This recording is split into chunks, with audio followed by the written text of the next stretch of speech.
Thank you so much, my dear panelists. It's a pleasure to be here this morning. It's a pleasure to be here this morning, and I'm going to start with Mr. Kiptum, who is just next to me. And Mr. Kiptum, I want to ask you one question. I have come here today, young youth, as a Mount Kenya East youth. What does NYS do in labor migration?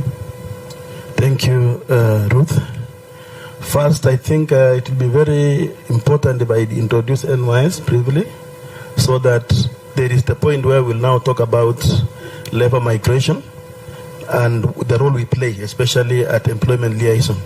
So National Youth Service was established in 1964, and the founders were addressing the challenges faced by the Kenyan youth, which was mainly, you remember we had a problem with education, health, and actually literacy was actually one of the greatest challenges that we faced during independence.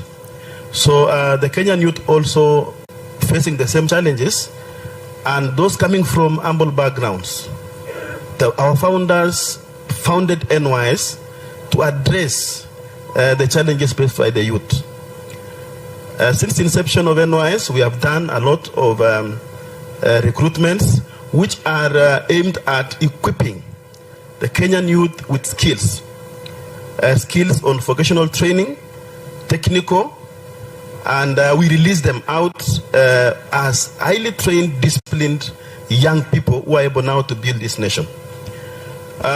We have pillars that we undertake this program. The pillar number 1 is paramilitary training and service regimentation. That we are taking you from the village, as green as you are, to Gilgil for paramilitary training. And we regiment you in the regimentation numbers of the service. In Gilgil, we will convert you to somebody who is committed to work. Commitment to service and discipline is actually going to be imparted through our programs in Gilgil. From Gilgil, we will go to the second pillar, which is national service and youth resocialization. This program aims at offering the youth with hands-on skills. We will post you to Garissa, Mombasa, Western, where you will be engaged in activities of national importance. From there, we'll take you to vocational training, where now we'll give you your technical skills ready for the job market. Now the job market is where now we get in. With employment liaison, our graduates are linked to employment within and without. There is the internal and the external. Then migrant workers now is what we deal with when our graduates are seeking employment, and we want to appreciate the work done by State Department for Diaspora Affairs, looking opportunities for young Kenyans and making them available, for example, to the people in this area where we are today.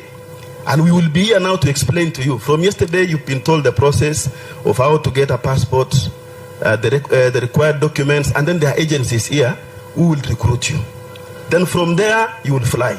We will zero in now in when you go to those countries, what happens later on. So NYS will therefore be addressing the needs of their graduates and linking them to jobs in Kenya and abroad.